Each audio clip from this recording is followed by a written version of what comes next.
हरे कृष्णा कृष्णा कृष्णा हरे हरे, हरे राम राम राम हरे हरे। तो आप सभी का हार्दिक स्वागत है। आज का सत्र हम लेंगे what to eat, how to eat. हमारे आहार का हमारे कर्म और हमारी भक्ति पर क्या प्रभाव पड़ता है, ये आज हम समझने का प्रयास करेंगे। तो ये बहुत महत्वपूर्ण सत्र है हम सबके लिए, क्योंकि आहार तो हम रोज ही ग्रहण करते हैं। और क्योंकि रोज हम आहार ग्रहण करते हैं तो हमें ध्यान देना चाहिए कि हम क्या आहार लें, किस प्रकार से लें, हमारी चेतना क्या हो और वो आहार किस प्रकार से बना हुआ हो। तो इस बात को आज हम भगवत गीता के माध्यम से शिल प्रभुपाद के अनुगत्य होकर समझने का प्रयास करेंगे।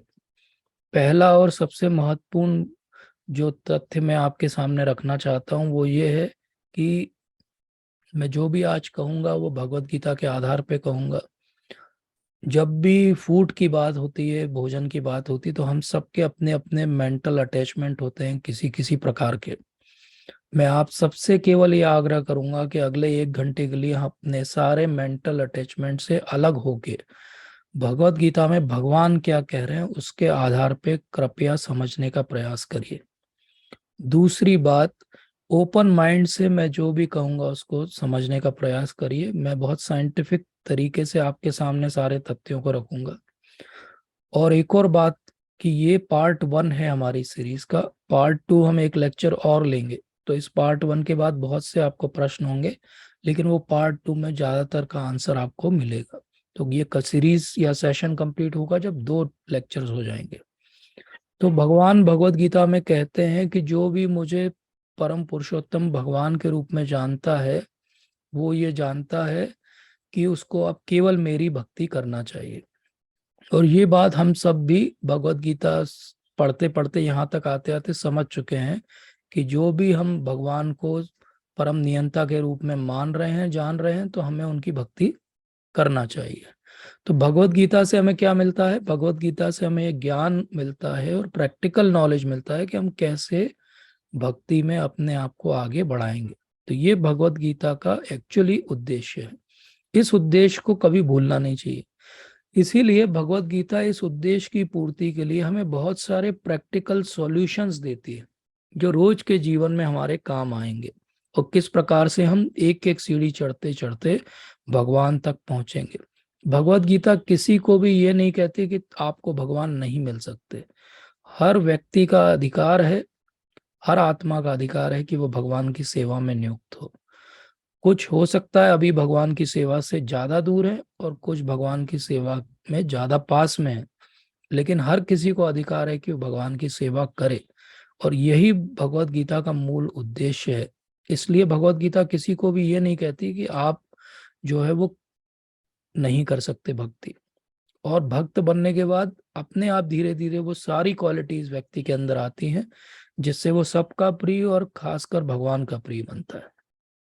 तो हमने अगर ये जान लिया कि भगवान के पास हमें जाना है और इसी जीवन में जाना है, तो पहली बात तो ये समझनी चाहिए कि हम फिर कोई कॉम्प्रोमाइज नहीं कर सकते। भगवान ने भगवत गीता में जो रास्ता हमें दिखाया है, हम बोलें कि उस रास्ते को हम आधा ही पार करेंगे, उस रास्ते के आधे नियमों का पालन करेंगे, और फिर हम कहेंगे कि नहीं हम तो भगवान के पास पहुंच जाएंगे इसी जन्म में, तो ये एक्चुअली छलावा है, खुद को धोखा देना है।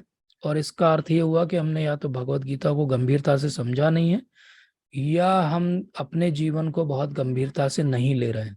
तो इसलिए अगर हम कॉम्प्रोमाइजिंग सिचुएशन में नहीं रहना चाहते तो भगवत गीता की हर बात को हमें पूर्णता से मानना चाहिए, क्योंकि ये पहला नियम है जिससे भगवत गीता एक्चुअली हमारे जीवन में उतरना आरंभ होती है। और दूसरा नियम क्या है? दूसरा नियम यह है कि हमें बहुत सारी चीजों से अपने आप को डिस्कनेक्ट करना पड़ेगा, तब हम भगवान से कनेक्ट हो पाएंगे। क्योंकि समय उतना ही है जीवन के अंदर, उस समय में या तो हम बाकी चीजों से कनेक्ट हो जाएं या भगवान से कनेक्ट हो जाएं। क्योंकि समय उतना ही है तो हमें कहीं ना कहीं कुछ चीजों को छोड़ना पड़ेगा, डिस्कनेक्ट होना पड़ेगा, तब हम भगवान से कनेक्ट हो पाएंगे। तो पहला रूल क्या है? कोई कॉम्प्रोमाइज हम नहीं करेंगे। जो भगवत गीता में भगवान ने बोल दिया, करिष्ये वचनम तव, हे भगवान आप जो कह रहे हैं मैं पूरा आप अक्षरशः आपका पालन करूंगा। जो भी सीरियस है भक्ति में उसको ये प्रण तो लेना ही चाहिए। और जो दीक्षित भक्त हैं वो तो गुरु महाराज के सामने भी ये प्रण ले चुके हैं। और डिस्कनेक्ट बाकी चीजों से करना है और कनेक्ट भगवान से करना है। एक्चुअली डिस्कनेक्ट करना नहीं पड़ेगा, अगर हम ठीक से कनेक्ट होंगे तो डिस्कनेक्ट अपने आप हो जाएगा। परम दृष्टवा निवर्तते, भगवान सेकंड चैप्टर में कहते हैं। जब हायर टेस्ट डेवलप होगा तो लोअर टेस्ट अपने आप चले जाएंगे। तो अगर हमें भगवान के पास पहुंचना है तो हमें बहुत ही ऐसी योग सिद्धि हिमालय जाने की आवश्यकता नहीं। केवल भगवत गीता के नियमों का पालन करके हम भगवान के पास, भगवान की सेवा में जा सकते हैं। और ये बहुत ही यूनिक बात है अगर हम इसको ध्यान से समझें कि कितना आसान कर दिया भगवान ने अपने पास बुलाना। तो इसलिए हमको क्या करना है, हमको तो ये करना है कि भगवत गीता में भगवान ने जो कह दिया वो करना है। तो हमने एक पिछले सत्र में समझा कि अंत समय में कैसे भगवान को याद करना है। उसके पहले एक सत्र में हमने ये समझा कि किस प्रकार से हम अपने जीवन को अच्छे से ढालें, हमारी बोलचाल कैसी हो, लोगों के साथ हमारा वार्तालाप का क्वालिटी कैसा होना चाहिए, ये भी भगवत गीता में दिया। तो भगवत गीता में बहुत स्थानों पर भगवान ने ये भी दिया है कि क्या हमें भोजन के रूप में खाना चाहिए और क्या नहीं खाना चाहिए, और उसका बहुत साइंटिफिक रीजन भी दिया है।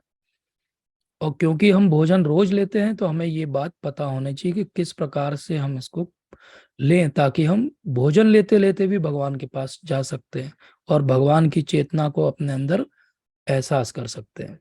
तो भगवान भगवत गीता के 12.8 में क्या कहते हैं कि सारी इंटेलिजेंस अपनी लगा दो क्या करने में, मेरी भक्ति करने में, मेरे पास आने में।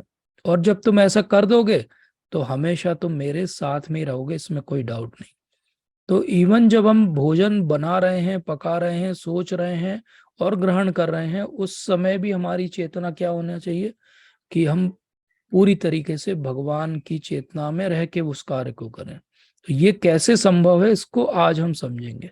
आज हम ये भी समझेंगे कि आज के परिप्रेक्ष्य में, जमाने में, दुनिया में क्या हो रहा है। तो जब ये प्रश्न उठता है कि व्हाट टू ईट, क्या खाना चाहिए, तो क्या खाना चाहिए, तो प्रश्न ये उठता है कि खाने की बहुत सारी वस्तुएं, जो भी दिख रहा है वो खाना चाहिए। चाइना में तो ये कहते हैं कि जो भी चलता है उसको खाया जा सकता है, जो भी हिलता है उसको खाया जा सकता है। तो ये तो चाइनीज लोगों की सोच है, लेकिन भगवान क्या कहते हैं? भगवान कहते हैं 3.13, 3.13 में भगवान क्या कहते हैं, लोग को समझने का प्रयास करते हैं और भगवान इसमें हमें क्या कह रहे हैं उसको हम फॉलो करने की कोशिश करते हैं। तो भगवान क्या कह रहे हैं? भगवान कह रहे हैं कि जो भगवान के भक्त हैं वो कैसा भोजन ग्रहण करते हैं? वो ऐसा भोजन लेते हैं जो कि यज्ञ में अर्पित किया हुआ भोजन होता है। तो इसलिए वो सारे पापों से मुक्त हो जाते हैं। और जो बाकी लोग होते हैं वो अपने पर्सनल सेंस एंजॉयमेंट के लिए भोजन बनाते हैं, और इसलिए वो एक्चुअली जो खा रहे हैं वो केवल पाप है। अब इस बात को जब हम सुनते हैं तो हम नॉर्मली पहली बार पढ़ते हैं, सुनते हैं, तो हम बहुत विचलित हो जाते हैं कि ये कितनी कठोर बात भगवान ने कह दी। लेकिन ऐसा नहीं है। हम इसको आज समझेंगे स्पष्ट रूप से कि इसका अर्थ क्या है, भगवान यहाँ पे क्या हमें सबक देना चाह रहे हैं, क्यों उन्होंने ऐसा बोला है। तो ये बात आज हम समझेंगे स्पष्ट रूप से। पहले हम ये समझें कि आजकल जमाने में लोग एक्चुअली क्या खा रहे हैं, क्योंकि ये भी बहुत महत्वपूर्ण चीज है।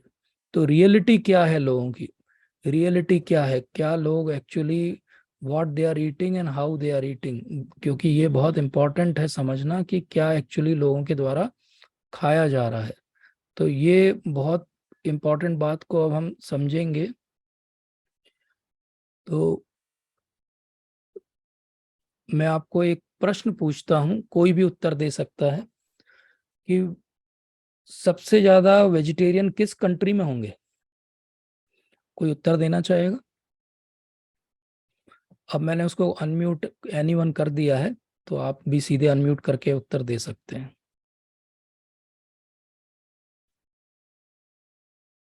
Anyone wants to take a chance? Nepal से भारत। नेपाल प्रभु जी। नेपाल? जी Prabhu ji, Nepal. Okay okay. Anyone else? कितने परसेंट लोग वेजिटेरियन होंगे? अगर जो भी कंट्री सबसे ज्यादा वेजिटेरियन होगी वर्ल्ड में, उसमें कितने परसेंट लोग वेजिटेरियन होंगे? Any guess? 30%. हाँ, 30%. 30%। Yes Prabhu ji, you know everything. So basically सबसे ज्यादा वेजिटेरियन इंडिया में है, और वो अराउंड 34% आता है। तो आप सोचिए कि पूरी दुनिया में सबसे ज्यादा वेजिटेरियन लोग अगर कहीं हैं तो भारत में है, लेकिन वो भी अनफॉर्चुनेटली केवल 30% ही है, नॉट वेरी बिग नंबर। तो ये पहली चीज है जो हमको समझनी पड़ेगी कि लोग खा क्या रहे हैं एक्चुअली। लोग क्या खा रहे हैं अब आप देखिए, सामने दिख रहा है आपको कि नीचे आते आते ये हाल हो गया कि रशिया में केवल 3-4% लोग जो हैं वो वेजिटेरियन हैं बस। और यूएस में, जिसको पूरी दुनिया फॉलो करती, 5 से 8% लोग केवल वेजिटेरियन हैं।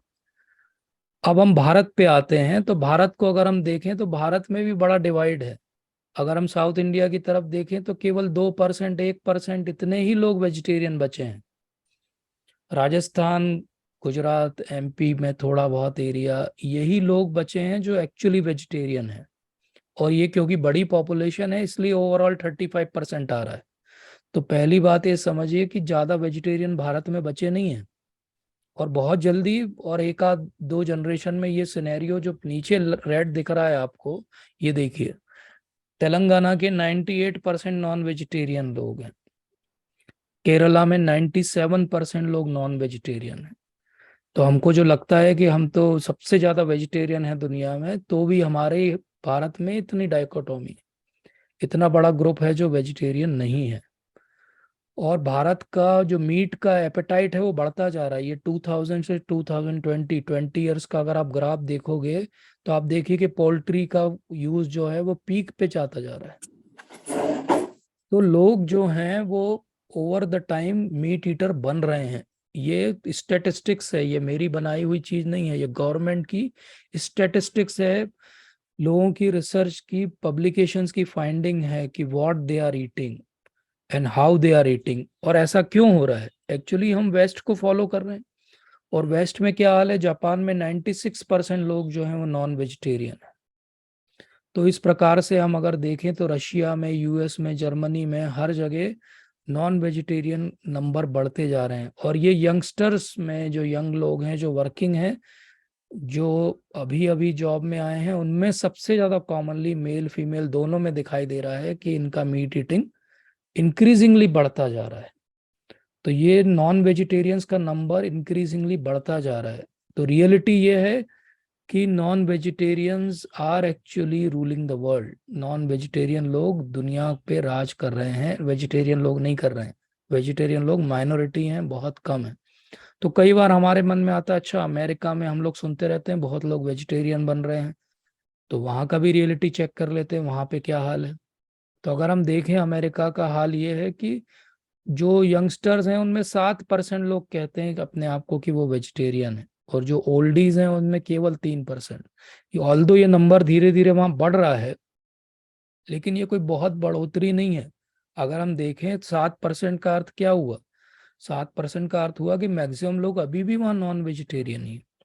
और ये भी हम देखें कि ये जैसे जैसे लोगों की एक्चुअली इनकम बढ़ रही है, उनका वेजिटेरियन होने की संभावना कम होती जा रही है। तो जैसे जैसे सोसाइटी में एफ्लुएंस आता है, वैसे वैसे नॉन वेजिटेरियन फूड बढ़ता जाता है। जैसे जैसे आदमी कंजर्वेटिव सोच का होता है पॉलिटिकली, वैसे वैसे उसका वेजिटेरियनिज्म कम होता जाता है।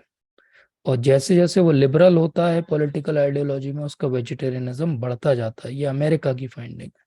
और यही चीज धीरे धीरे भारत में होगी। ये जो 7%, 3% का स्टेटिस्टिक्स है, विद इन नो टाइम यही चीज भारत में भी दिखाई देने वाली है।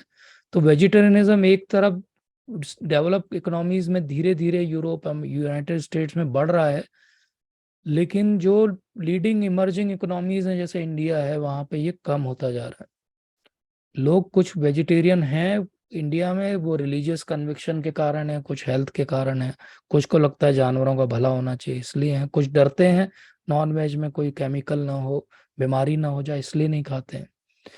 बट ओवरऑल ये है कि सिनेरियो बहुत अच्छा नहीं है। रियलिटी ये है कि नॉन वेजिटेरियन डाइट जो है वो लोगों की बढ़ती जा रही है और वेजिटेरियन डाइट लोगों की कम होती जा रही है।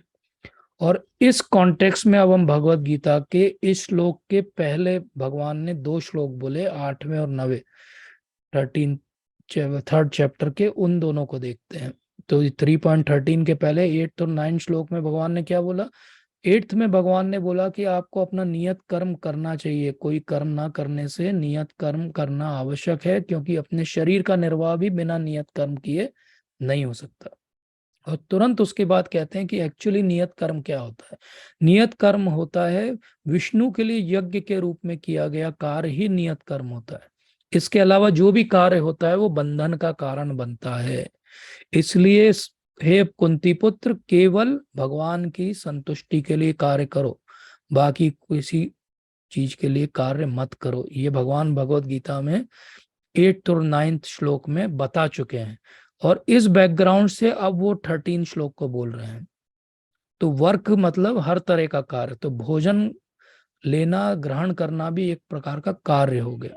तो ये कार्य अगर हम 8th श्लोक को समझे तो क्या है, जो प्रिस्क्राइब्ड है वो करना चाहिए, वर्ण आश्रम के आधार पे करना चाहिए। और 9th श्लोक को समझे तो ये कार्य कैसा होना चाहिए, केवल विष्णु के लिए होना चाहिए, किसी और के लिए किया जाएगा तो बंधन का कारण बनेगा। इसीलिए भगवान क्या कह रहे हैं, यज्ञाशिष्टिना संतो मुच्यन्ते सर्व किल विषय भुजन्ते ते अगम पापम ये पचन्ते आत्म कारणात्। तो यज्ञ के रूप में भगवान को अर्पित करके ही भोजन ग्रहण करना चाहिए। अगर ऐसा नहीं किया जाता है तो ये पाप का कारण बनता है। अब ये पाप का कारण क्यों बनता है, इसको हम समझते हैं। क्योंकि भगवान आगे 9th चैप्टर में बोलेंगे, पत्रम पुष्पम फलम तोयम यो में भक्त्या प्रयच्छति तदहम भक्ति उपार्थम अश्नामि प्रयतात्मना। ये श्लोक हम सब जानते हैं। तो इसमें भगवान क्या कहते हैं, पत्र पुष्प फल, ये 3 चीजें मुझे कैसे देना है, भक्ति के द्वारा देना है। एक ही श्लोक के अंदर, इस श्लोक में भगवान 2 बार भक्ति शब्द का उपयोग करते हैं। पत्रम पुष्पम फलम तोयम यो में भक्त्या प्रयच्छति तदहम भक्ति उपार्थम अश्नामि प्रयतात्मन। तो 2 बार भक्ति का उपयोग किया उन्होंने, ये बताने के लिए कि भक्ति है एक्चुअली भाव है, जिसके द्वारा आप मुझे दोगे तो मैं ग्रहण करूंगा, अदरवाइज मैं ग्रहण नहीं करूंगा। तो यहाँ पे 2 शब्द महत्वपूर्ण है, लव और डिवोशन। और 3.13 में भगवान ने क्या बोला, भगवान ने बोला एज ए ड्यूटी करो। एज ए ड्यूटी आप जो कुछ भी करते हो विष्णु के लिए करो, जो कि उन्होंने 8th और 9th में भी समझाया था। तो इस प्रकार से भगवान एक कॉन्सेप्ट हमें दे रहे हैं कि ड्यूटी, लव और डिवोशन, ये 3 वस्तुएं हैं। जब भी आप भगवान के लिए कुछ भी प्रिपेयर करो तो ये तीनों चीजें होना चाहिए। अब हम छोटे छोटे बच्चों को ये बात समझाते हैं कि बेटा वो पड़ोसी के यहाँ पे जाओगे तो कोई सामान लेने के पहले उनसे पूछ के लेना, उनकी टेबल पे कुछ रखा हो तो ऐसे ही मत खा लेना, उनसे पूछना कि अंकल मैं खा लूं, आंटी मैं खा लूं, और तब खाना। ये हम छोटे छोटे बच्चों को समझाते हैं कि किसी और की चीज नहीं लेना, क्योंकि किसी और की चीज बिना पूछे लेने को चोरी कहा जाता है। अब जब हम अपनी बारी आती है तो हम इस बात को भूल जाते हैं जो हम छोटे बच्चे को नर्सरी में सिखाते हैं। हम ये भूल जाते हैं कि हम जो भी भोजन ग्रहण करेंगे, जो भी हम पाएंगे, वो कहाँ से आएगा, वो इस सृष्टि से आएगा। और सृष्टि हमने तो नहीं बनाई, ना हमारे पिताजी ने बनाई है, ना उनके पिताजी ने बनाई। सृष्टि तो भगवान की रचना है। तो भगवान से हमने सब कुछ ले लिया, सारे इंग्रेडिएंट ले लिए, और हमने सो कॉल्ड एक भोजन बनाया, लेकिन हम भगवान को थैंक यू बोलना भूल गए। और फिर हम चोरी और सीना चोरी क्या है हमारी, कि नहीं मैं चोरी थोड़ी कर रहा हूँ, I am not a thief, I am just really good at acquiring things that aren't mine. तो बोले मैं बस अच्छा हूँ, जो चीजें मेरी नहीं है उनको मैं एक्वायर करने में। इनडायरेक्टली क्या हुआ कि मैं चोरी कर रहा हूँ। तो अगर आपने किसी से कुछ सामान ले लिया बिना उनके पूछे, और जब उन्होंने देख भी लिया अच्छा ये ले जा रहा है, तब भी हमने धृष्टता दिखाई और ले गए और उसका उपभोग कर लिया बिना उनको थैंक यू बोले, बिना उनसे पूछे, तो ये क्या हो गया, ये चोरी हो गई। तो हम क्या कर रहे हैं, एक्चुअली हम चोरी कर रहे हैं। भगवान से सारे इंग्रेडिएंट मिले हैं, सारे स्पाइसेस, सारे सीरियल्स धरती से उगे हैं, धरती भगवान की है, सारे सामान, सब चीज धरती से आया है। और फिर अंत में हम बना के उसको ग्रहण कर लेते हैं और भगवान को थैंक यू बोलना भूल जाते हैं। और यही कारण है कि 3.13 में भगवान कह रहे हैं कि अगर आप बिना पूछे मुझसे कुछ लेते हो तो आप चोर हो, और अगर कोई चोरी करता है तो क्या है, वो पाप है। तो हम बहुत सारा बढ़िया सुंदर स्वादिष्ट दिखने वाला फ्लेवर वाला भोजन बनाएं, लेकिन खुद की इंद्रिय तृप्ति के लिए बनाएं, बिना भगवान को धन्यवाद कहे बनाएं, तो ये एक तरीके का चोरी है। ये चोरी इसलिए है क्योंकि ये केवल मैं अपने लिए बना रहा हूँ। जो एक्चुअल ऑनर है उसको मैं ना एक्नॉलेज कर रहा हूँ, ना मैं उनको थैंक यू बोल रहा हूँ। तो जो चोरी करता है उसका क्या होता है? चोरी करने वाला व्यक्ति पाप का भागी होता है, और चोरी करने वाला व्यक्ति कभी ना कभी उसका जो भी रिपरकशन है, जो भी उसका रिएक्शन है उस कर्म का, उसको भोगता है। बड़ी चोरी है तो जेल जाता है, छोटी चोरी है तो जुर्माना लगता है, लेकिन कुछ ना कुछ जरूर होता है। तो हम सोचिए, अगर अब इस धरती पर 70-80 साल रहेंगे, 70-80 साल तक हम रोज दिन में 3 से 4 बार भोजन पाएंगे, लेकिन हम एक बार भी अगर भगवान को थैंक यू नहीं बोलेंगे, तो वो सारे इंग्रेडिएंट जो हमने यूज किए अपने निर्वाह के लिए और इंद्रिय तृप्ति के लिए, उस सब का कितना बड़ा पाप हमारे ऊपर आएगा। अब हम आज भक्ति में आए हैं, आज हम इस बात को समझे हैं, लेकिन इसी जीवन में हमने इतने साल तो बिता दिए जब हमने भगवान को धन्यवाद नहीं बोला। और ऐसे अनगिनत जन्म इसके पहले भी हमारे हो चुके हैं जब हमने भगवान को धन्यवाद नहीं बोला। तो अब ऐसा व्यक्ति कैसे सुखी रह सकता है? हम कहते हैं कि हम सुखी नहीं हैं, संसार में हम सुखी नहीं हैं। अरे भाई, जो व्यक्ति चोर है, जो व्यक्ति पाप कर रहा है, वो सुखी कैसे रह सकता है? ये भगवान के शब्द हैं, ये मेरे शब्द नहीं है, ये श्रील प्रभुपाद के शब्द हैं, इसके तात्पर्य में जो लिखा हुआ है। तो ऐसा व्यक्ति क्यों दुखी हो जाता है? क्योंकि उसने अपने जीवन में बहुत सारी सुंदर सुंदर स्वादिष्ट चीजों का उपभोग किया है, लेकिन इस जन्म के अंत में क्या होगा?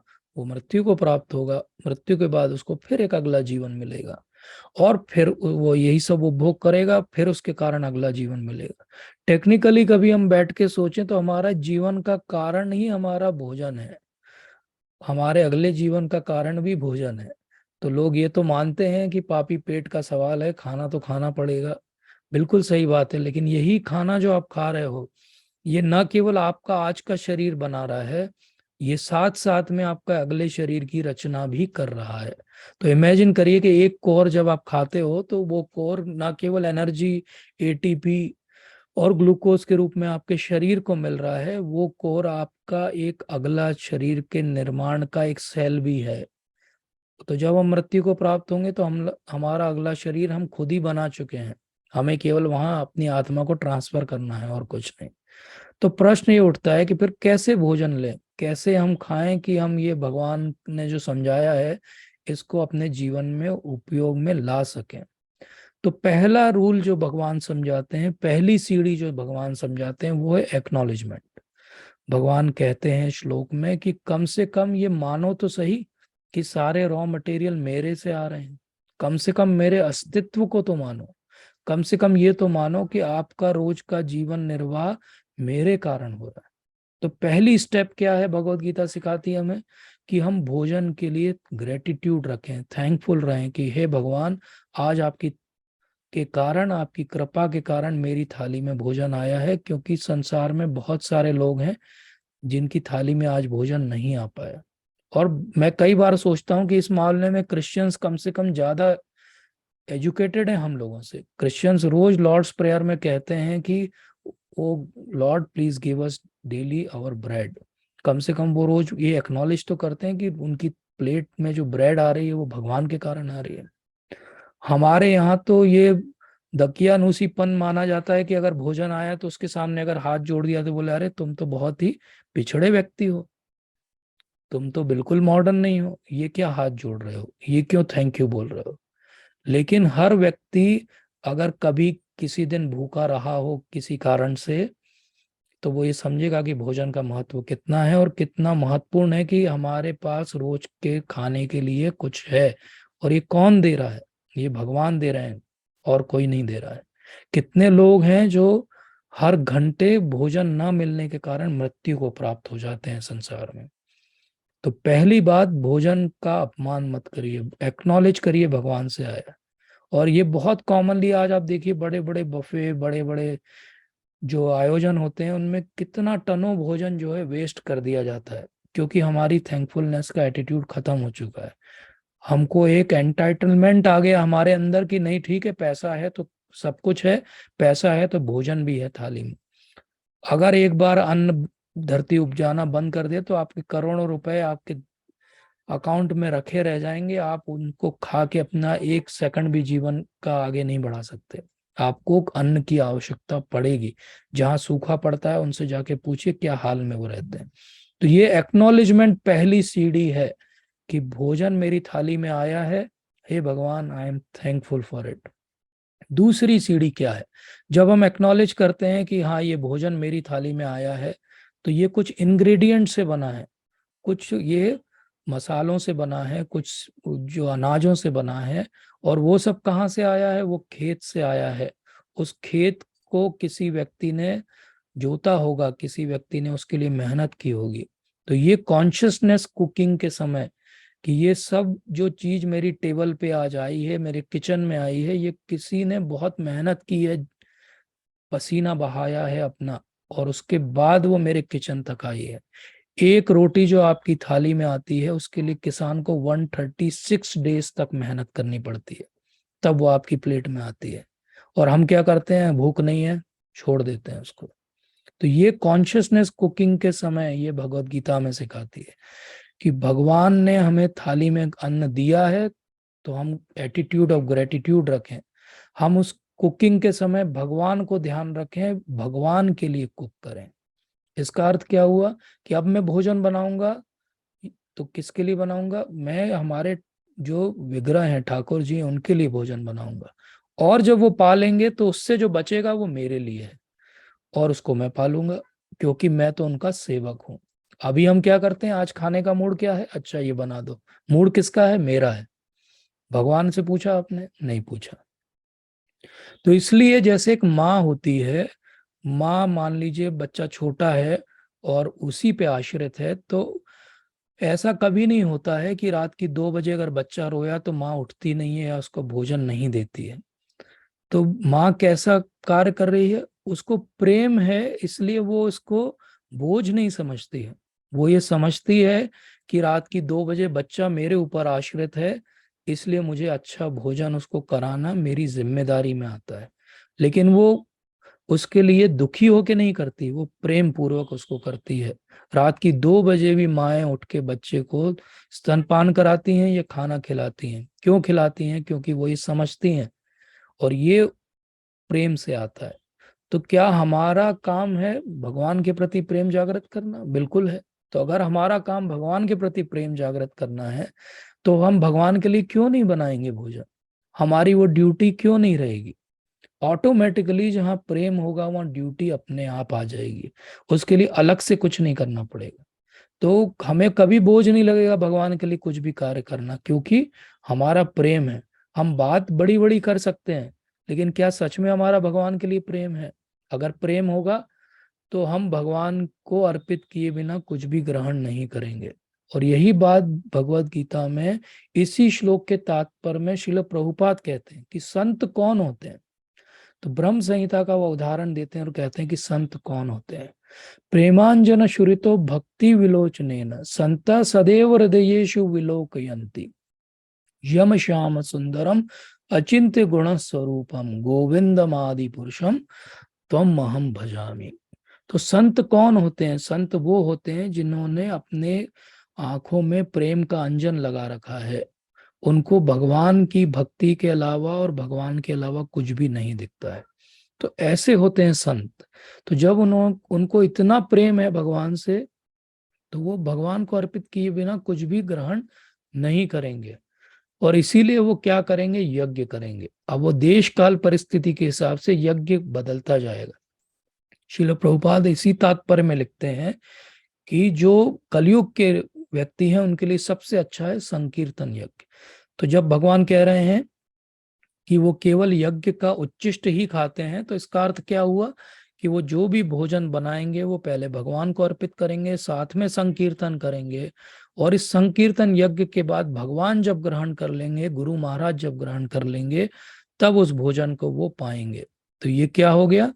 ये हो गया सही तरीका यज्ञ करने का, और ये सही तरीका हो गया भगवान के प्रति भक्ति और प्रेम जागृत करने का। तो सबसे सरल तरीका भगवान के प्रति भक्ति और प्रेम का क्या है कलयुग में? हरे कृष्ण कृष्ण कृष्ण हरे हरे, हरे राम राम राम हरे हरे। तो अगर हम ये करें, भगवान के सामने भोजन को रखें, हाथ जोड़ें, एक एटीट्यूड ऑफ ग्रेटिट्यूड से उनको बोलें कि भगवान आज आपकी कृपा के कारण ये भोजन मेरी थाली में आएगा, कृपया इसको पहले ग्रहण करिए और इसको शुद्ध करिए, और ये प्रेम पूर्वक मैंने केवल आपके लिए बनाया है, और जो आप इसमें से छोड़ेंगे वो उच्छिष्ट मेरे लिए है। हे गुरु महाराज, आप इसको ग्रहण करिए, जो बचा है वो मैं ग्रहण करूंगा। ये भक्ति का भाव है। अब ये भक्ति का भाव क्यों आवश्यक है? बात उठती है कि कुकिंग के समय की कॉन्शियसनेस क्यों इंपॉर्टेंट है। श्रील प्रभुपाद एक अपने मॉर्निंग वॉक में समझाते हैं कि जिस प्रकार से कोई पेंटर जब पेंटिंग करता है तो वो कैनवास पे पेंटिंग बाद में आती है, उसके मानस पटल पे वो पेंटिंग पहले आती है। सामने कैनवास पे क्या दिखता है? जो उसके मन में होगा। तो मन में जो होगा वो सामने कैनवास पे दिखेगा। कैनवास पे ऐसे ही कुछ भी नहीं आएगा, पहले वो मन में आएगा। इसी प्रकार से जब व्यक्ति भोजन बनाता है तो भोजन बनाना भी एक प्रकार से पेंटिंग करने जैसा है। बहुत ही सुंदर एनालॉजी है प्रभुपाद की, कि जैसे पेंटर के मन में पहले आता है और जो भाव उसका रहता है वो कैनवास पे दिखता है। अगर वो क्रोधित है, फ्रस्ट्रेटेड है, तो वो वैसी पेंटिंग बनाएगा। अगर वो किसी के प्रेम में है तो प्रेम में ही पेंटिंग बनाएगा। तो जब हम भोजन बना रहे हैं तो वो ऐसा ही है जैसे पेंटिंग करना। तो जब वो भगवान के भाव में आकर ये सोच कर कि केवल मैं भगवान के लिए बना रहा हूं, जब वो कुछ भी बनाएगा वो सादे से सादा भोजन भी भगवान ग्रहण कर लेंगे। पत्रम पुष्पम फलम तोयम। भगवान ने ये नहीं बोला कि अंडा मांसम मछली मुर्गिम, नहीं बोला। क्यों नहीं बोला? क्योंकि वो ये सब नहीं खाते। वो क्या खाते हैं? पत्रम पुष्पम फलम तोयम। तो पत्र पुष्प फल तोय ये तो सबके पास उपलब्ध है। भगवान ने बहुत सरल कर दिया, बोले इतनी सिंपल सी चीजें, पानी तो सबके पास है, पानी मुझे अर्पित कर दो। भगवान क्या कह रहे हैं? आपकी कॉन्शियसनेस, आपका भाव ही वो पात्र है जिसमें आप रख के मुझे अर्पित करोगे। आपने उस पात्र के अंदर क्या रखा है वो मेरे लिए बिल्कुल महत्वपूर्ण नहीं है। आपका भाव का जो पात्र है जो मेरे सामने आपने ला के रखा है वो महत्वपूर्ण है। इसीलिए दुर्योधन ने 56 भोग बनाया था भगवान के लिए, लेकिन वो विदुरानी के पास चले गए और वहां केले के छिलके खा लिए। क्यों खा लिए? क्योंकि भगवान तो भाव लेने आते हैं, भावग्राही जनार्दन है। उनको आप कुछ भी बना दो, लेकिन आप एटीट्यूड ऑफ ग्रेटिट्यूड नहीं है, थैंकफुलनेस नहीं है, कॉन्शियसनेस नहीं है, तो भगवान उसको ग्रहण नहीं करेंगे। इसके बाद बारी आती है कि क्या अर्पित कर सकते हैं भगवान को और क्या नहीं कर सकते। तो भगवान ने ये भी भगवत गीता में बताया है। भगवान ने हमें पूरा कंप्लीट साइंस दिया है कि क्या मुझे अर्पित कर सकते हो और किस भाव में कर सकते हो, और अब बताएंगे कि वो क्या चीजें अर्पित नहीं कर सकते। तो भगवान ने फूड्स की टाइप्स बताई हैं हमको। ये हमारी तीसरी सीढ़ी है। फूड की टाइप्स का क्या अर्थ हुआ? भगवान ने भगवत गीता में बताया कि एक्चुअली भोजन 3 प्रकार के होते हैं। यही बात आयुर्वेद में भी बहुत विस्तार से दी हुई। पहले भोजन होते हैं सात्विक भोजन, फूड जो गुडनेस के मूड में है। दूसरे होते हैं राजसिक भोजन जो पैशनेट में है, और तीसरे होते हैं तामसिक भोजन जो इग्नोरेंस में है। तो जिस प्रकार से 3 गुण हैं, हम सब 3 गुणों के अधीन हैं, तो हम सबकी प्रवृत्तियां अलग अलग हैं। कभी हम सत्वगुणी हो जाते हैं, कभी रजोगुणी हो जाते हैं, कभी तमोगुणी हो जाते हैं। तो आप देखोगे कि भोजन भी उसी प्रकार से सत्वगुणी, रजोगुणी और तमोगुणी होता है।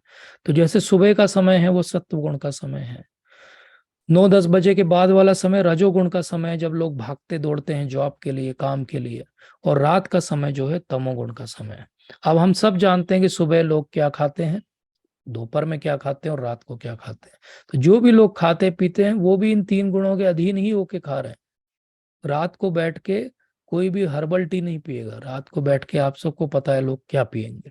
तो इसलिए सत्वगुण, रजोगुण और तमोगुण, इन तीनों गुणों के अधीन हम हैं, और हमारा भोजन भी और हमारी चॉइसेस भी इन्हीं के अधीन रहती है।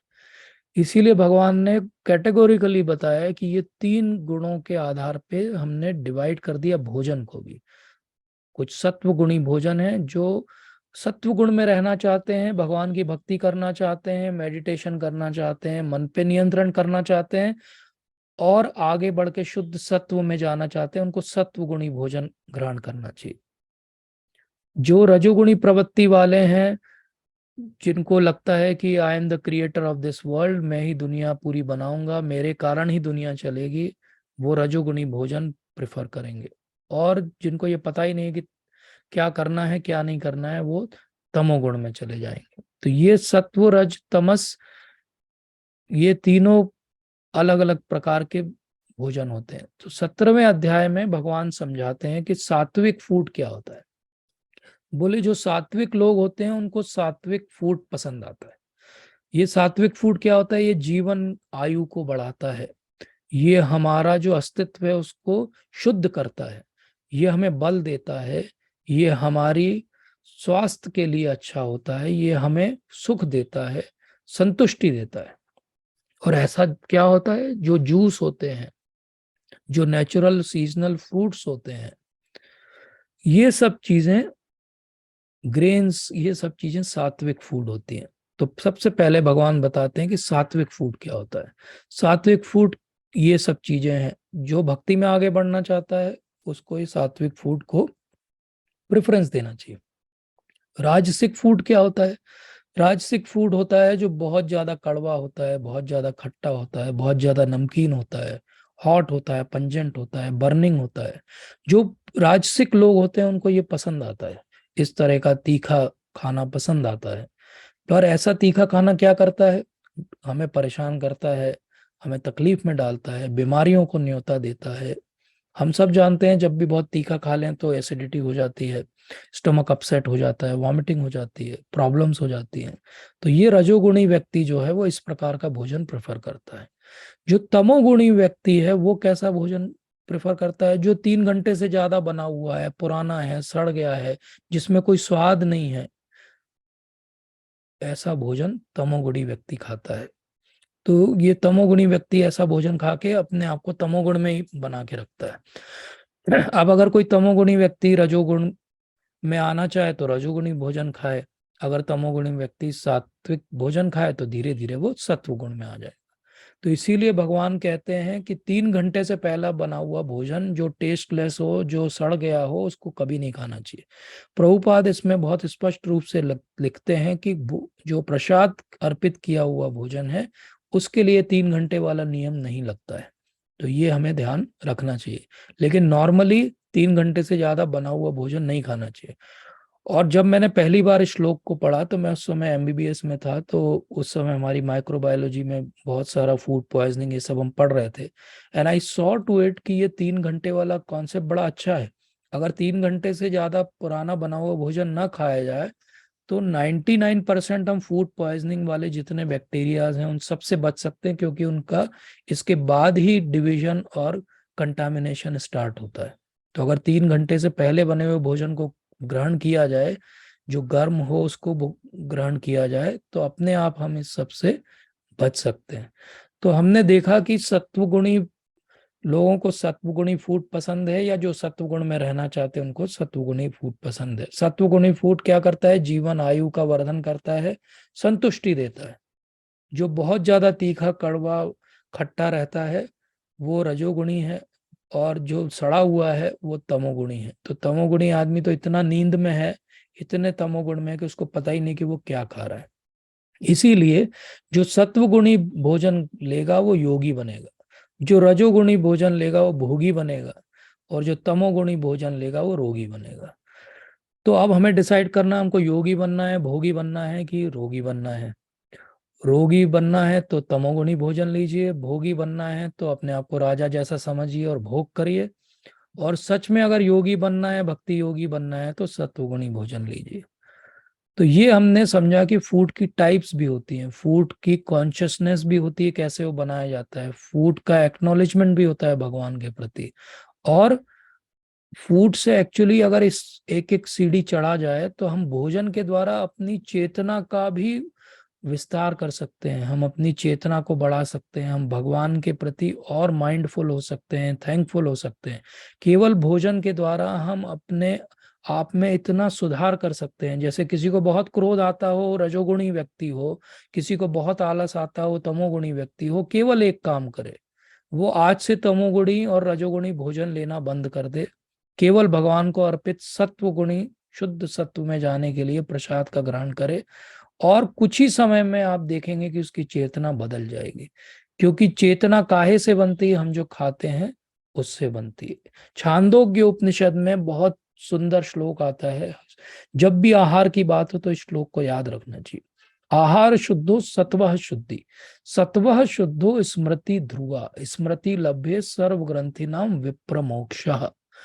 तो अगर व्यक्ति का आहार शुद्ध हो तो उसका मन अपने आप शुद्ध हो जाएगा, और अगर मन शुद्ध हो जाएगा तो पूरा का पूरा उसका जीवन शुद्ध हो जाएगा।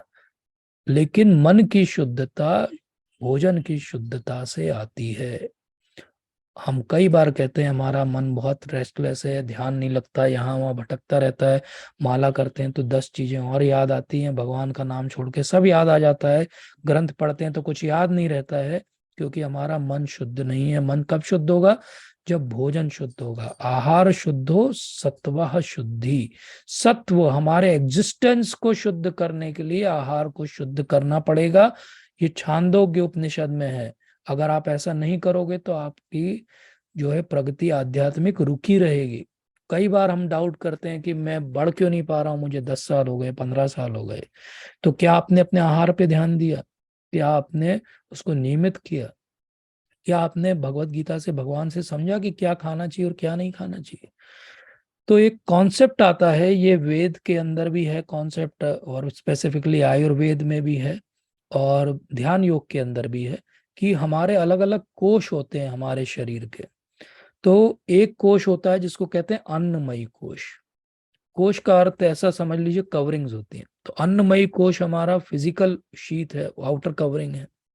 फिर उसके बाद आता है हमारा प्राणमयी कोश, फिर मनोमयी कोश, फिर विज्ञानमयी कोश, और फिर आनंदमयी कोश। हम अपने आप को आनंद का अनुभव क्यों नहीं कर पाते हैं? क्योंकि अभी हम अन्नमयी कोश में ही फंसे हुए हैं। तो हमारा दिन भर ध्यान इसी पे रहता है कि मैं क्या खाऊं, कैसे खाऊं, कितना खाऊं, कब खाऊं। तो हम कहाँ पर हैं? अन्नमयी कोश में। अगर हमारा मन इसमें लगा रहता है कि मन पे मैं नियंत्रण कैसे करूं, मन मेरा भागे जा रहा है, तो हम मनोमयी कोश में हैं। अगर हमारा ध्यान इसमें है कि भगवान का ज्ञान कितना अच्छा है और मैं उसी में अपने आप को स्थित रखूं, तो मैं विज्ञानमयी कोश में हूँ। और अगर मैं हमेशा प्रसन्न रहता हूँ, किसी भी द्वंद के आने पे व्यथित नहीं होता हूँ, तो मैं आनंदमयी कोश में स्थित हूँ। ज्यादातर हम सब आनंदमयी कोश में जाना चाहते हैं, रहना चाहते हैं, लेकिन अभी हम सब लोग अन्नमयी कोश में ही फंसे हुए हैं या मनोमय कोश में फंसे हुए हैं। तो हमको ये ट्रांजिशन करना ही पड़ेगा। तो छांदोग्य उपनिषद के अंदर ही एक और बहुत अच्छा कॉन्सेप्ट आता है कि जो भी हम भोजन लेते हैं, एक्चुअली उसके 3 हिस्से हो जाते हैं। जो स्थूल है, जो हम हाथ से छू सकते हैं खाना, उसका पार्ट जो है वो आखिरी में बॉडी से बाहर मल के रूप में निकल जाता है। जो लिक्विड चीजें हैं वो फाइनली बॉडी के लिक्विड्स में चेंज हो जाती हैं, ब्लड में, लिम्फ में, बाकी चीजों में। लेकिन इन दोनों के अलावा, अर्थात सॉलिड और लिक्विड के अलावा, एक तीसरी चीज भी भोजन के अंदर होती है, जो कि सूक्ष्म होती है। जैसे हमारा शरीर सूक्ष्म है, ऐसे ही भोजन के अंदर भी सूक्ष्म तत्व होते हैं।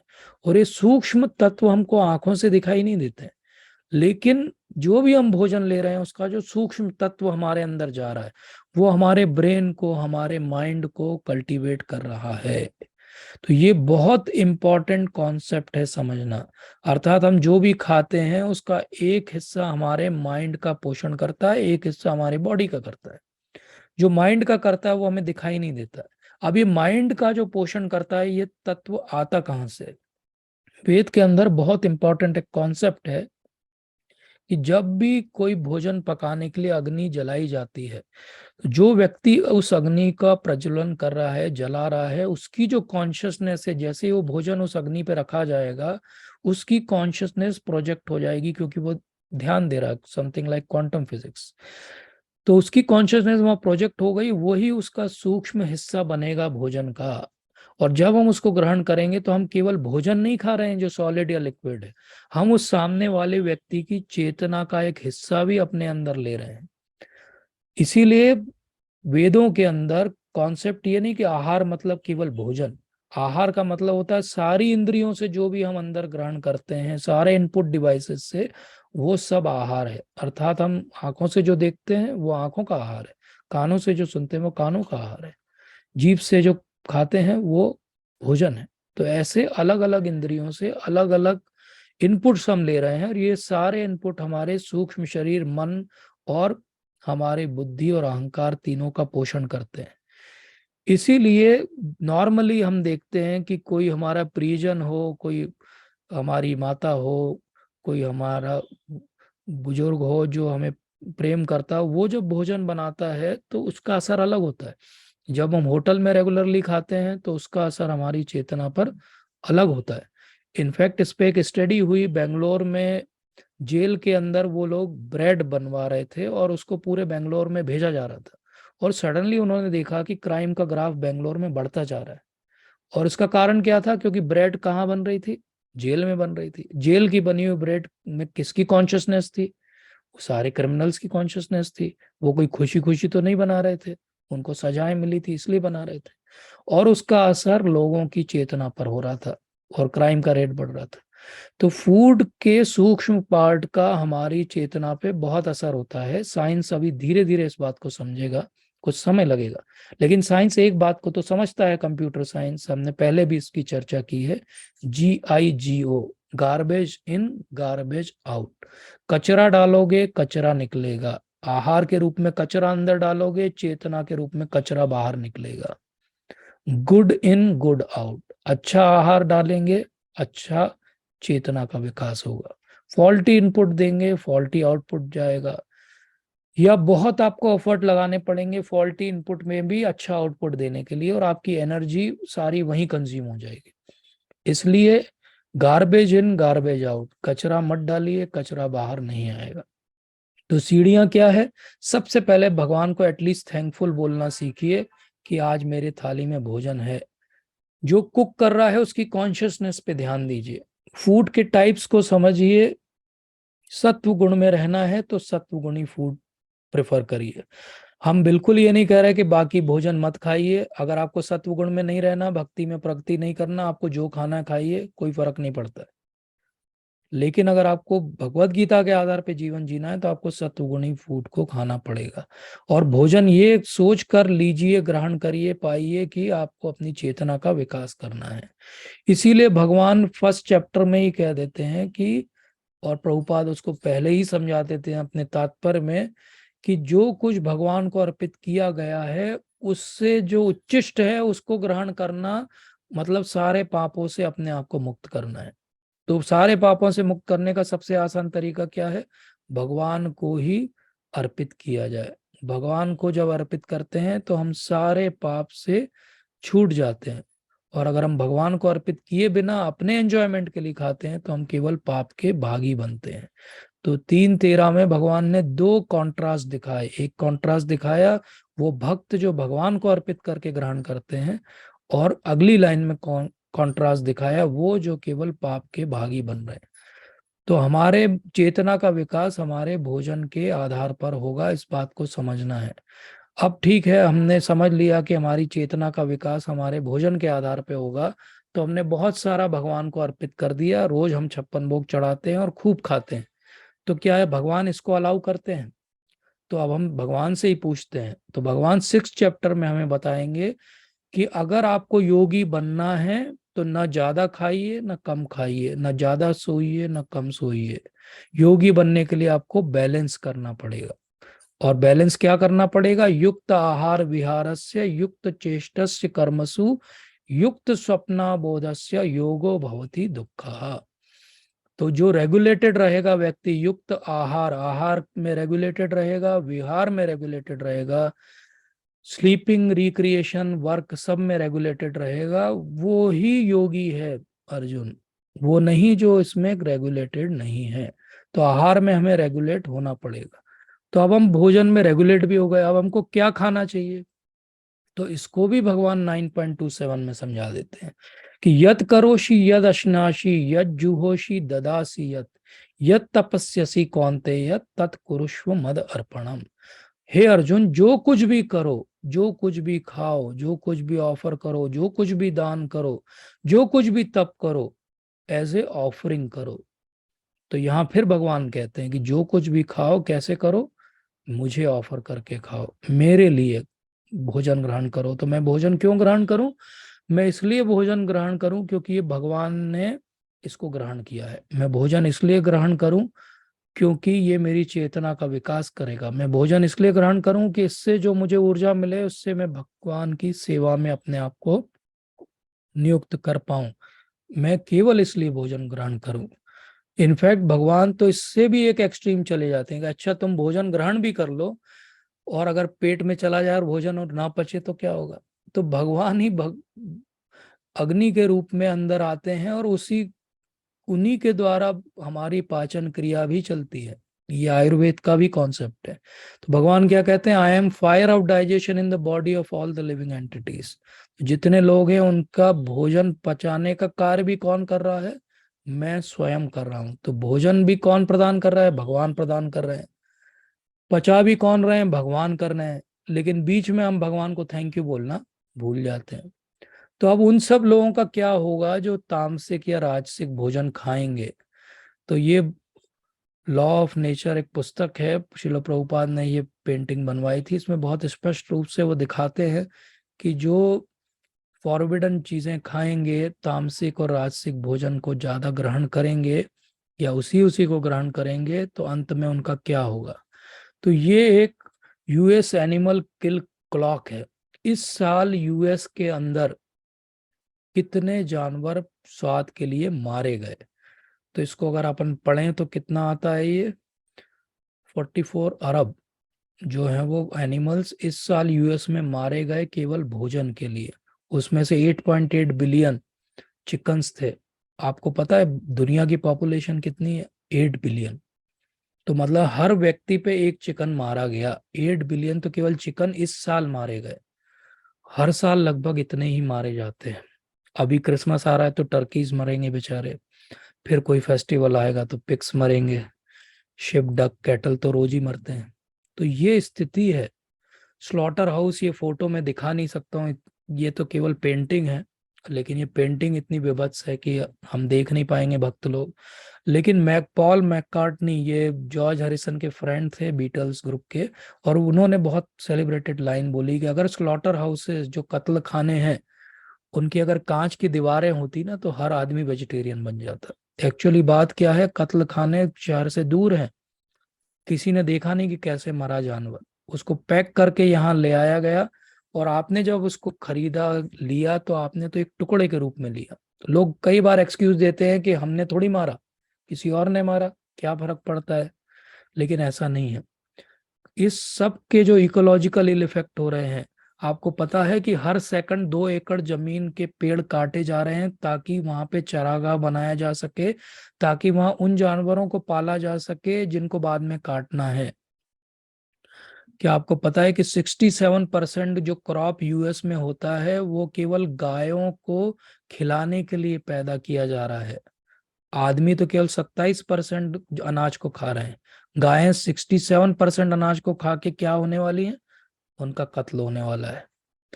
और जमीनों का नुकसान हो रहा है, हमारी ग्रीन हाउस गैसेस बढ़ती जा रही हैं। तो ये हर तरीके से मीट ईटिंग जो है सोसाइटी के लिए अच्छा नहीं। अगर मीट ईटिंग बंद हो जाए तो 90% क्रॉप लैंड्स खाली हो जाएंगे, 96% ग्रीन हाउस गैस का एमिशन खत्म हो जाएगा और 94% नाइट्रोजन जो बढ़ रहा है एनवायरनमेंट में वो खत्म हो जाएगा। पर मीट खाने वाले क्या एक्सक्यूज देते हैं? मीट खाने वाले एक्सक्यूज देते हैं कि टेस्ट, टेस्ट कहाँ से आएगा? टेस्ट तो मीट के अंदर है। लेकिन अब इससे एक स्पेक्ट्रम को देखिए, बेचारे सब तो जानवर एक लाइन से खड़े हैं।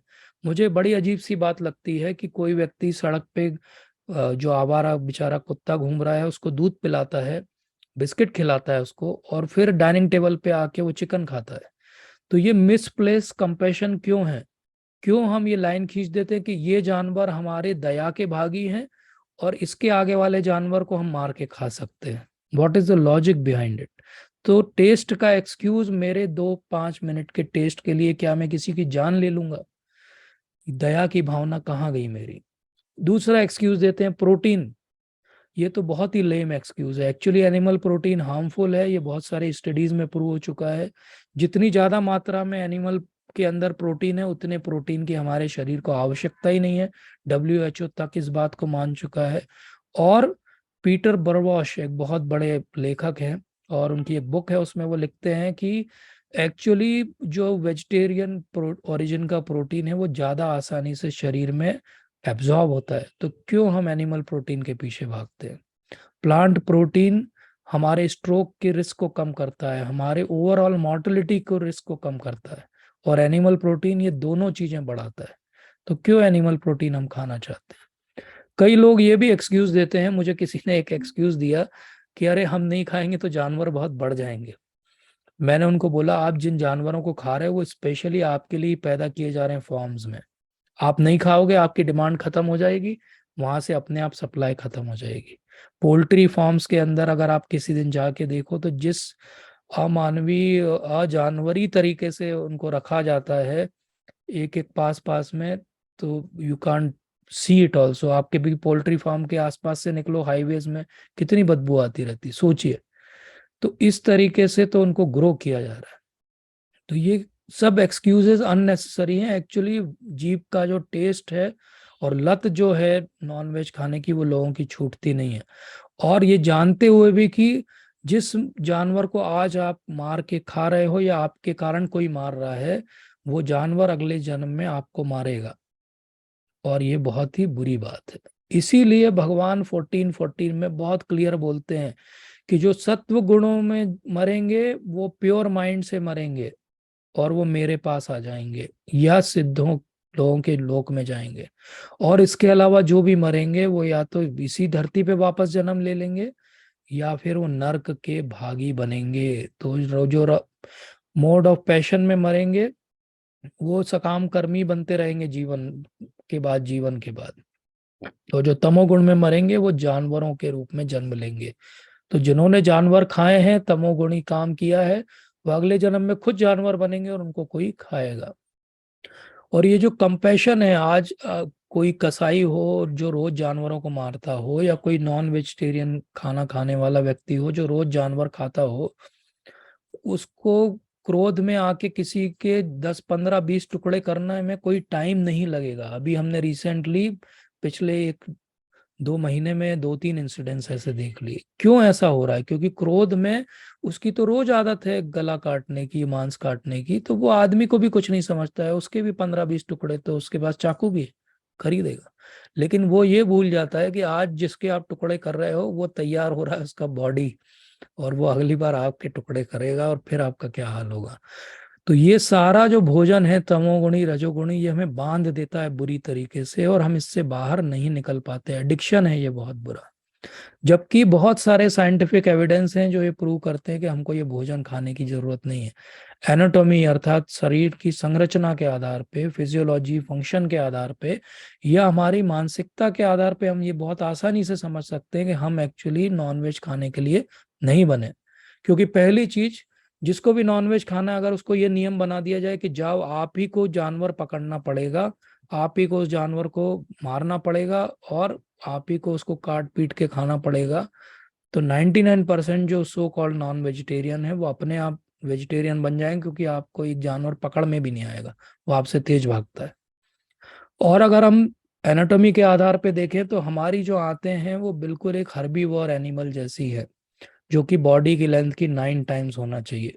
जो कार्निवोर एनिमल हैं जो मांस भक्षण करते हैं उनकी केवल 3 गुना होती है, क्योंकि मांस को बहुत देर आंतों में रखा नहीं जा सकता, नहीं तो सड़ जाता है और कैंसर का कारण बनता है। इसीलिए जो लोग ये ज्यादा खाते हैं नॉनवेज, उनको कैंसर की, खासकर कोलोनिक कैंसर की बहुत संभावना रहती है। अगर हम दांतों के आधार पे भी देखें तो जो ओमनीवोर या कार्निवोर है उनके हमेशा कैनाइन बहुत शार्प होते हैं, क्योंकि उनको मांस को फाड़ना है। और मनुष्य के कैसे हैं? हर्बीवोर जैसे सीधे सीधे दांत। तो किसी भी प्रकार से देखें तो 5 मिनट लगता है इस बात को समझने की एक्चुअली हम नॉन वेज खाने के लिए नहीं बने हैं। Vegetarian food easy to digest है, आपको फिट हेल्दी रखता है, इसमें कम कैलोरी होती है, आपकी चेतना स्पष्ट रहती है, आपको एक गिल्ट नहीं रहता। कोई कितना भी बड़ा नॉन वेज खाने वाला व्यक्ति हो उसके पीछे एक गिल्ट रहता है कि मेरे कारण एक जानवर मरा है, चाहे वो आज उसको एक्नॉलेज नहीं करता। और 99% कॉलोनिक कैंसर ज्यादा उनको होता है जिनको नॉनवेज खाने की आदत है। और ये तो हमने अभी रिसेंटली पिछले 2-3 सालों में बहुत स्पष्ट रूप से देखा कि 75, ये WHO का कहना है, 75% नई जो डिजीजेस हैं वो जूनोसिस हैं। जूनोसिस हैं अर्थात जानवरों से आ रही। तो 75% बीमारियां जानवरों से आ रही हैं। 60% बीमारियां जानवरों के कारण फैल रही हैं। 2.7 मिलियन लोग हर साल मर रहे हैं जानवरों के कारण। क्यों मर रहे हैं? क्योंकि जानवरों को हमें खाना है तो उन्हें पालना है, पालना है तो उनके पास में जाना है, पास में जाना है तो उनकी हुई बीमारियां, वायरस हमें भी लगेंगे। अभी रिसेंटली हमने देखा कोविड, उसके पहले स्वाइन फ्लू, बर्ड फ्लू, मर्स, मैड काउ डिजीज, सार्स, ये सब भगवान क्या दिखा रहे हैं? भगवान यही दिखा रहे हैं कि तुम गलत रास्ते जाओगे तो उसको तुम्हें भोगना भी पड़ेगा। और जब भोगता है तो पूरा समाज भोगता है। ये बात मैं आज क्यों कर रहा हूँ? हम सब कह सकते हैं हम तो नॉनवेज नहीं खाते, हमारे सामने ये सब बात क्यों हो रही है? हम नॉनवेज नहीं खाते लेकिन कोविड में हम भी मरते हैं। और कोविड में हम इसलिए मरते हैं क्योंकि हम मना नहीं करते किसी को जो नॉनवेज खाता है। तो चाहे 1967 का मारबर्ग हो, चाहे 76 का इबोला हो, चाहे 99 का निपाह हो, चाहे 2002 का सार्स हो, चाहे 2012 का मर्क हो, या अभी का स्वाइन फ्लू और उसके बाद कोविड हो, ये सब बीमारियां केवल जानवरों से आई और लाखों करोड़ों लोग मर भी गए इसमें। लेकिन फिर भी हम ये नहीं सीखे कि हमको ऐसा नहीं करना चाहिए।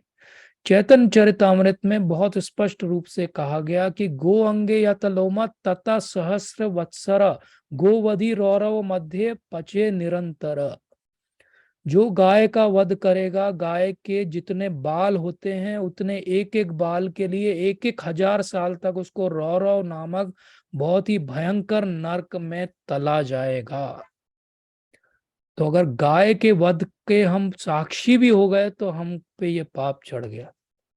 और जितने गाय के ऊपर बाल हैं उतने जन्म, उतने 1,000 साल हमको नरक में बिताने ही पड़ेंगे, क्योंकि गाय के अंदर सबका वास है। अब कोई बोलेगा ये पुरानी दकियानुसी बातें छोड़ दीजिए, तो टेक्निकली ये तो समझिए कि आप गाय का दूध ग्रहण करते हैं, आप माँ का दूध ग्रहण करते हैं। अगर आप माँ के प्रति अपनी जो कृतज्ञता है वो नहीं दिखाते, उनका वध कर देते हैं, तो आपको जेल होगी कि नहीं होगी? तो जब गौ माता का आप दूध पीते हैं और फिर उनका आप वध कर देते हैं क्योंकि वो बूढ़ी हो गई है, तो कौन उनको खिलाए पिलाए? तो ये कृतज्ञता नहीं है, ये कृतज्ञता है। तो इसीलिए प्रभुपाद ने बहुत सुंदर एक लेक्चर लिया था, इनफैक्ट 1966 में, when he has just gone to America. और उसमें वो कहते हैं कि गाय और बैल जो है वो हमारे माता और पिता है, क्योंकि बैल के कारण उस समय जब बहुत मैकेनाइज नहीं था एग्रीकल्चर, तो एग्रीकल्चर के ग्रेन्स उनके कारण आते थे और दूध के कारण शरीर का पोषण होता था। तो इस प्रकार से वो हमारे पिता और माता हुए। अगर पिता और माता का हम वध कर सकते हैं तो हमसे नीच कोई भी नहीं हो सकता। इसीलिए 5 तरह के लोग हैं। अगर एक जानवर का भी वध होता है तो ये 5 लोग हैं जिनको इसका सिन मिलता है। कई लोग सोचते हैं मैंने थोड़ी मारा है, मैंने थोड़ी स्लॉटर हाउस खोला है, मैं तो खरीद के लाया हूं, मैंने तो जोमेटो से ऑर्डर किया है। लेकिन जो उसको मारता है, जो उसके मीट को बेचता है, जो उसको घर लेके आता है, जो उसको कुक करता है और जो उसको खाता है, और मेरी समझ से एक और जोड़ देना चाहिए, जो उसको देखता है, अगर ये हो जाता तो कुछ सुधार होता दुनिया में। तो भारत में बहुत सारे नियम हैं कि गौ हत्या नहीं होना चाहिए। बहुत सारी जगह पूरी तरीके से बैन है, बहुत सारी जगह थोड़ा थोड़ा बैन है, कुछ ऐसे भी राज्य हैं बिल्कुल भी बैन नहीं है। हम इसकी पॉलिटिक्स में नहीं जाना चाहते, लेकिन ये बात को समझना पड़ेगा कि ये क्यों है। जब हमारे संविधान बना तो संविधान के पहले उसमें लिखा गया कि गौ हत्या नहीं होगी भारत के अंदर, क्योंकि हमारे संविधान के निर्माता बहुत इंटेलिजेंट थे, उनको पता था कि गाय का महत्व क्या है। प्रभुपाद हमेशा कहते हैं कि अगर आपके पास थोड़ा सा जमीन का टुकड़ा और एक गाय गोवंश है तो आपका गुजारा चल सकता है, आपको किसी के नीचे काम करने की आवश्यकता नहीं है। अभी रिसेंटली उन्होंने एक कॉन्सेप्ट बनाया, उसको कहते हैं ग्लोबल स्लॉटर इंडेक्स। इसका अर्थ ये है कि जमीन कितनी है उस देश में, कितने जानवर हैं पर पर्सन मारे जा रहे हैं, और उसका उन्होंने एक बनाया। तो इजराइल पहले नंबर पे, और फिर उसके बाद बाकी सारे देश हैं। छोटे देशों का नंबर ऊपर आएगा क्योंकि वो कॉन्सेप्ट ऐसा है, इसलिए लैंड के कारण उनका नंबर ऊपर आएगा। लेकिन कॉन्सेप्ट बहुत अच्छा है कि जो मैं बात करना चाहता हूँ कि कितने एनिमल पर पर्सन स्लॉटर हो रहे हैं। तो अभी हमने देखा केवल पोल्ट्री के रूप में केवल यूएस में 8.8 बिलियन जो है एक साल में मारे जा रहे हैं। मतलब हम सब पे एक एक जानवर के मरने का कर्जा तो चढ़ा हुआ है और उससे ज्यादा है।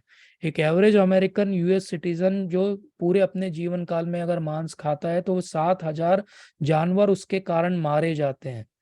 मतलब 11 गायों की हत्या, 27 पिग्स, 2,400 चिकन्स, 80 टर्की, 30 शिप और 4,500 फिश की हत्या रहा वो व्यक्ति बनता है क्योंकि वो मांस खाता है।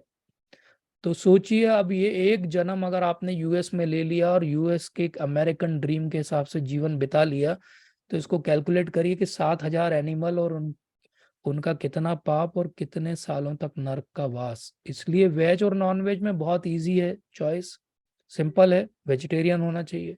बात ये उठती है कि फिर हम अंडा खा सकते हैं क्या? एग वेजिटेरियन है क्या?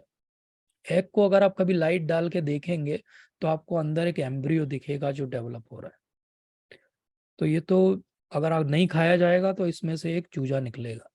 लेकिन फिर लोग बोलेंगे आजकल तो हम पोल्ट्री में इंजेक्शन दे के अंडे पैदा कर रहे हैं हार्मोन के, उसमें तो फर्टिलाइजेशन हुआ नहीं तो अंदर कुछ भी नहीं है। तो ये बात सही है कि ऐसा डेवलपमेंट उसमें नहीं हुआ है। अगर आप ब्राउन अंडा खा रहे हैं तो आप एक्चुअली ऐसा कुछ खा रहे हैं, सोचिए। और अगर आप अनफर्टिलाइज एग खा रहे हैं तो क्या खा रहे हैं? तो भी आप एग शेल के अंदर इनर मेम्ब्रेन है और बाकी सब चीजें, ये एक्चुअली हैन का मेंस्ट्रुअल वेस्ट है जो आप खा रहे हैं। तो क्या आप किसी का मेंस्ट्रुअल वेस्ट खा लेंगे? तो फिर अंडा क्यों खाना चाहिए? तो हर जानवर बेचारा जीना चाहता है विधि के आधार पे, उसका एक जीवन का जो है वो लाइफ स्पैन लिखा गया है। हमने एक लाइन खींची हुई है कि ये वाले जानवर को तो हम पालेंगे, घर में रखेंगे, प्रेम करेंगे, गाड़ी में अपने साथ घुमाएंगे, सड़क पे मिल जाएगा तो बिस्किट और दूध खरीद के उसको खिलाएंगे। और ये बाजू वाला जो है इसने पता नहीं क्या बुरा किया, इसको जब दिखेगा तो उसको मारेंगे और हम खा जाएंगे। तो सोचिए कोई पड़ोसी हो आपका जो बोले कि मैं आपसे बहुत प्रेम करता हूँ, और फिर आपका बच्चा दिखे तो उसको 4 झापट मार दे, और फिर अगले दिन मिले तो फिर आपसे बोले मैं आपसे बहुत प्रेम करता हूँ और फिर एक झापट मार दे उसको। और फिर एक दिन आप देखो बच्चा नहीं दिख रहा, बोले खा गया है वो। तो ये क्या हुआ? ये बहुत अच्छा व्यवहार नहीं हुआ है, सिविलाइज्ड वे ऑफ लिविंग नहीं हुआ। तो हम सब भगवान की संतान हैं, सारे जानवर भी भगवान की संतान है, और भगवान बीज प्रद पिता है। अब भगवान अगर बीज प्रद पिता है और हम उन्हीं की एक संतान को खाते हैं और फिर बोलते हैं कि क्या हुआ उसमें, कोई बड़ी बात थोड़ी, ये तो खाने के लिए बने। तो ऐसा नहीं है, ये खाने के लिए नहीं बने हैं, ये जीने के लिए बने हैं। आप उनको जीने दीजिए, आप अपना जिए। हरी भाजी सब्जी खा के भी जीवन जिया जा सकता है। तो प्रश्न ये उठता है कि सबसे क्रूअल एनिमल कौन है धरती पर? तो सबसे क्रूअल एनिमल कौन है? सबसे क्रूअल एनिमल है टेक्निकली ये CDC, centre for disease control Atlanta की स्लाइड है, डब्ल्यूएचओ ने रिलीज की है। और उनका कहना है कि दुनिया में 7,25,000 लोग हर बार, हर दिन, हर साल मॉस्किटोज से मर जाते हैं, और 4,75,000 ह्यूमंस जो हैं ह्यूमंस को मारते हैं।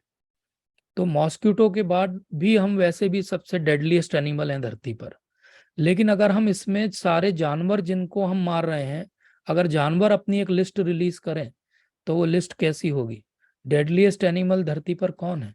डेडलीस्ट एनिमल है ह्यूमन बीइंग। हम हैं डेडलीस्ट एनिमल। और फिर हम कहते हैं समाज में शांति क्यों नहीं है? अगर इतना रजोगुणी तमोगुणी खाना खाएंगे और ऐसा जीवन जिएंगे तो समाज में शांति कैसे रहेगी? फिर हम कह सकते हैं मैं तो वेजिटेरियन हूँ, मुझे क्या फर्क पड़ता है। लेकिन अगर आपका पड़ोसी नॉन वेजिटेरियन है तो वो तमोगुणी है, वो किसी भी दिन आपको भी गोली मार सकता है। फिर आपके पास बोलने को नहीं रहेगा कि मैं तो वेजिटेरियन हूँ। तो हमें ऐसा बनाया किसने? ये सब एडवर्टाइजमेंट हैं, एड्स हैं। ये एक्चुअली ऐसा दिखाते हैं कि खाना बनाना बहुत बड़ा जो है वो संकट का काम है, बहुत मेहनत का काम है। अब ये दो पिक्चर देखिए और आप बताइए कि कौन सा कुकिंग जॉय है और कौन सा कुकिंग बर्डन है। आज सारी टेक्निकल गैजेट्स होने के बाद हमको कुकिंग बर्डन लगता है, और हमारी 1-2 जनरेशन पहले कुछ भी नहीं था, लेकिन माताएं प्रेम पूर्वक अपने हाथ से बच्चे को बना के खिलाती थी, और बच्चा उस बात को, उस प्रेम को जीवन भर याद रखता था, और इसलिए वो अपने माता पिता के लिए श्रवण कुमार बनता था। आज हम क्या करते हैं, बेटा ये 10 रुपए लो, सामने जाओ, एक जंक फूड का पैकेट खरीदो, खा लेना, हमसे मत पूछो कि हम कुछ बनाएंगे। तो ये कुकिंग कौन सा जॉय है और कौन सा कुकिंग बर्डन है, ये हमारे समाज को डिसाइड करना पड़ेगा। आज फैशन क्या हो गया, बाहर जाओ खाओ, संडे है बाहर जाओ, छुट्टी है बाहर जाओ, बाहर जाके खाओ, घर पे मत बनाओ। और ये सब बढ़ता जा रहा है, अब तो जोमेटो से बाहर का खाना घर पे भी आ सकता है। इस सब के कारण क्या हो रहा है, इस सब के कारण एक कल्चर ऐसा डेवलप हो रहा है जहाँ पे नॉन वेजिटेरियन फूड खाना एक्चुअली स्टेटस सिंबल है, ड्रिंक करना स्टेटस सिंबल है, यंगस्टर्स का ऐसा मानना है। और इस कारण से क्या हो रहा है, इस कारण से इस एडवर्टाइजमेंट में फंस के ना लोग केवल खर्चा कर रहे हैं, बीमार पड़ रहे हैं, अपना धर्म भ्रष्ट कर रहे हैं, और अगले जीवन में नर्क का अपना सीड भी बुक कर रहे हैं। तो ये सब जानते हुए हमको अब अपना जीवन कैसे जीना चाहिए, हमको ये डिसाइड करना चाहिए कि हम क्या सच में इसी जीवन में भगवान से प्रेम हमारा पूर्णतः विकसित करना चाहते हैं। अगर हम ऐसा करना चाहते हैं तो हमको अपने भोजन पे बहुत ध्यान देना पड़ेगा। अगर ऐसा नहीं होता तो भगवान को केवल 700 श्लोक बोलने थे भगवत गीता के, वो उस 8-10 श्लोक भोजन पे वेस्ट नहीं करते अपने, कोई और बात बताते। तो इसलिए अगर वेजिटेरियन बनना है तो वो तो सिंपल सी बात है, उसको समझना तो 5 मिनट का काम है। लेकिन केवल वेजिटेरियन बनने से काम नहीं बनेगा। बहुत सारे लोग कहते हैं I am a proud vegetarian, मैं बहुत प्राउड हूं कि मैं वेजिटेरियन हूं। और बोले मुझसे मत पूछो कि मैं वेजिटेरियन क्यों हूं, तुमसे पूछो खुद से कि तुम क्यों नहीं हो वेजिटेरियन। लेकिन मैं प्रभुपाद की वाणी आपको बताता हूँ। प्रभुपाद कहते हैं कि वेजिटेरियन वेजिटेरियन कौन सा बड़ा काम है वेजिटेरियन होना। एक बंदर भी वेजिटेरियन होता है, वो भी कुछ नहीं खाता है, जंगल में रहता है, वस्त्र तक नहीं पहनता है। तो क्या वो साधु पुरुष है? नहीं है, वो संत नहीं है। वो क्यों संत नहीं है? क्योंकि उसका व्यवहार संतों जैसा नहीं है, वो तो एक डाली से दूसरी डाली उछलता रहता है। तो वेजिटेरियन बनना बड़ी चीज नहीं है। भक्ति में आगे बढ़ने के लिए हमें प्रसादेटेरियन बनना पड़ेगा, अर्थात प्रसाद को ग्रहण करना पड़ेगा। यही आज के श्लोक का सार है कि यज्ञ करके जो भोजन अर्पित किया जाए उस भोजन को ग्रहण करने को एक्चुअली प्रसाद कहा जाता है। और जब हम ऐसा करते हैं तब हम सारे पाप से बाहर निकलते हैं। तो भोजन ग्रहण करना एक साधारण सा कार्य हो सकता है, भोजन ग्रहण करना एक साधारण सी हमारे शरीर निर्वाह की जो एक कंडीशन हो सकती है। लेकिन भक्ति में जब हम आते हैं तो यही भोजन ग्रहण करना एक्चुअली भक्ति हो जाती है। भक्ति कितनी सरल है, प्रभुपाद हमेशा बोलते थे कि we will go back to God at eating, हम भोजन करते हुए भगवान के पास चले जाएंगे।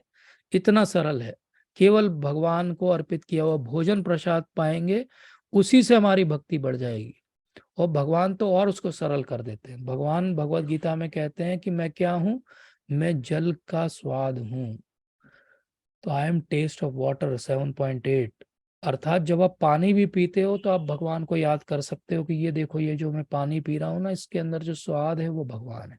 ये जो मैं भोजन ग्रहण कर रहा हूँ ना, ये भगवान का उच्छिष्ट है, भगवान का इसमें सलाइवा लगा हुआ है, क्योंकि मैंने इसको भगवान को अर्पित किया है, भगवान का जूठन है ये। तो अगर मैं इसको ग्रहण करूंगा तो मेरे अंदर भी वही क्वालिटी आएंगी, गुरु महाराज का जूठन है ये। तो जैसे कोई बीमारी वाले व्यक्ति का झूठा भोजन खा के वो बीमारी हमें हो सकती है, ऐसे ही भगवान और भक्तों का झूठन खा के हमें भक्ति में भी प्रगति हो सकती है। और ये हमें डिस्क्रिमिनेशन नहीं करना चाहिए कि ये इधर वाला जो है वो भोजन प्रसाद है और इधर वाला नहीं है। प्रसाद के रूप में हमें जो मिले वो बराबर है, 56 भोग मिले तो भी चलेगा भगवान, और अगर आप एक सादी खिचड़ी भी दोगे तो भी चलेगा। आपको अर्पित किया हुआ जो कुछ है वो मेरे लिए ग्राह्य है, उसको मैं पाऊंगा चाहे वो कुछ भी हो। तो आज हमने क्या समझा?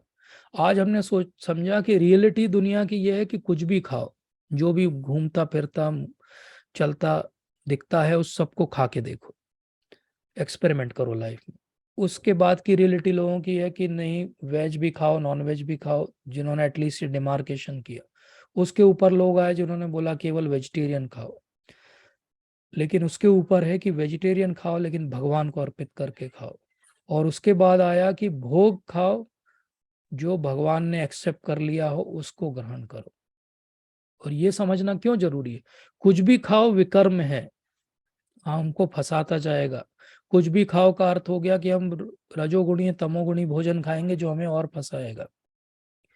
वेजिटेरियन खाना कुछ भी खाने से ज्यादा अच्छा है, लेकिन वो भी कोई बहुत हमारी चेतना का विकास नहीं करेगा। जब हम भगवान के द्वारा बताया गया भोजन जो वो ग्रहण करते हैं उसी को हम भगवान के लिए पकाएं और उसको पहले भगवान को अर्पित करें और उसके बाद ग्रहण करें, तो उसको कहते हैं भक्ति। तो विकर्म, कर्म और भक्ति, हमें अगर भक्ति में प्रगति करनी है तो हमें अपने भोजन पे ध्यान देना पड़ेगा। और एक और बात मैं आप सबसे हाथ जोड़ के बोलूंगा, इस सेशन का ये अर्थ नहीं है कि हम अब उंगली उठाने लगें सब पे और बोलें ये देखो वो कैसे खा रहा है, ये देखो वो कैसे खा रहा है, ये कैसे खा रहा है, ये जेल जाएगा, ये नर्क जाएगा, ये वहां जाएगा, यहाँ जाएगा। नहीं, ये सेशन केवल इसलिए कि हम अपने अंदर झांकें, अपनी चेतना का विकास करें। हम दूसरों के लिए सेल्फ अपॉइंटेड जज न बने, उसके लिए भगवान ने सिस्टम बनाया हुआ है, वो अपना काम करेगा। हम केवल अपने आप में सुधार करें, अपने जीवन में, अपने प्रोफेशन में, अपने पारिवारिक जीवन में जितना संभव हो, ये जो सीढ़ी हमने देखी इस पे जितना हम आगे बढ़ सकते हैं बढ़ें, धीरे धीरे बढ़ें, समय लगेगा, कोशिश करते रहें, भगवान से प्रार्थना करें और सब चीजें भगवान सुधारेंगे। तो हमने आज देखा कि साधारण सा भोजन भी प्रसाद बन जाता है अगर वो भगवान को अर्पित किया जाता है, और ये प्रसाद ही एक्चुअली भक्ति का हमारा विकास का कार्य करता है, हमारी चेतना का विस्तार करता है, हमारी भक्ति में हमें आगे बढ़ाता है। तो आज हमने देखा क्या खाएं, कैसे खाएं। क्या खाएं? सत्वगुणी भोजन खाएं। कैसे खाएं? थोड़ा थोड़ा खाएं, नियम में खाएं, भगवान को अर्पित करके खाएं। इसी सत्र का हम पार्ट 2 लेंगे जिसमें हम प्रसाद की और महिमा की चर्चा करेंगे, प्रसाद की कैसे अर्पित किया जाता है इसकी चर्चा करेंगे, और बहुत सारी श्रील प्रभुपाद की बहुत सुंदर सुंदर लीलाओं को, शास्त्रों की लीलाओं को पढ़ेंगे। आज के लिए हम सत्र को यहीं विराम देते हैं। आप सभी का बहुत बहुत धन्यवाद। Thank you so much.